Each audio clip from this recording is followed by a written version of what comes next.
কার্যক্রম 4 বছরের এবং এই 4 বছর আমরা বাংলাদেশ ক্রিকেটকে কোথায় দেখতে চাই সেই পরিকল্পনা আমরা শুরু করে দিয়েছি। সেই লক্ষ্যে আমরা কালকে এই আজকের বোর্ড মিটিংটা যে শুরু হচ্ছে সেটা কন্টিনিউ করবে এবং এই 4 বছরের যে পরিকল্পনা আমরা করতে যাচ্ছি সেটা আমরা হয়তো কালকে আপনাদের রূপরেখাটা দিতে পারবো। এই মুহূর্তে আমাদের ক্রিকেট বোর্ডে নির্বাচন হয়েছে উইদিন দি বোর্ড ডিরেক্টর, সেখানে আমি প্রেসিডেন্ট হিসেবে, সভাপতি হিসেবে আজকে নির্বাচিত হয়েছি। দুজন সহসভাপতি মোহাম্মদ শাকওয়াত হোসেন এবং ফরমার ক্যাপ্টেন বাংলাদেশ ক্রিকেটের ফারুক ভাই দুজন সহসভাপতি রয়েছেন। বাংলাদেশ ক্রিকেটের আমাদের যে সৌহার্দ্যপূর্ণ পরিবেশ তার একটা প্রমাণ আপনাদের কাছে রাখতে চাই যে আজকে যখন আমি সভাপতি হয়েছি তখন সভাপতি হওয়ার যে সেকেন্ডার ছিলেন তিনি ছিলেন ফারুক ভাই, এবং ফারুক ভাই যখন সভাপতি হয়েছে সেটার প্রস্তাবক ছিলাম আমি।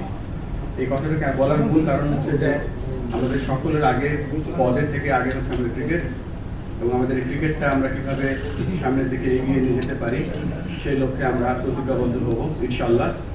এবং আমরা যে দলটা পেয়েছি 25 জনের যে ক্রিকেট আমাদের যে বোর্ড অফ ডিরেক্টরস পেয়েছি, এই 25 জন আমরা একসাথে কাজ করার জন্য অঙ্গীকারবদ্ধ হয়েছি।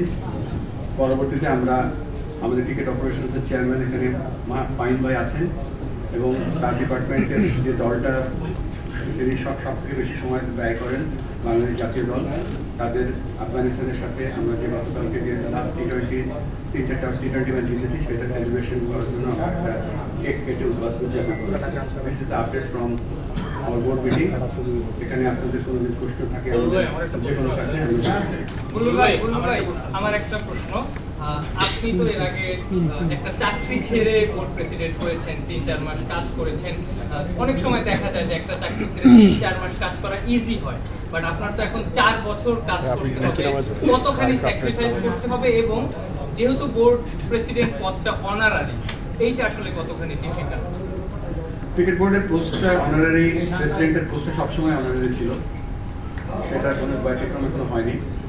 সেই ব্যাপারে এখনো চিন্তা করিনি। এখন ভাবছি ক্রিকেটটা একটা আমানত হিসেবে আমরা পেয়েছি, এবং যে চাকরিটা যেহেতু আমি ছেড়ে এসেছি তো চাকরিটার ব্যাপারে আর কোনো চিন্তা করছি না। এখন একটাই ফোকাস, সেটা হচ্ছে বাংলাদেশ ক্রিকেট এবং বাংলা ক্রিকেটকে সার্ভিস দেওয়া।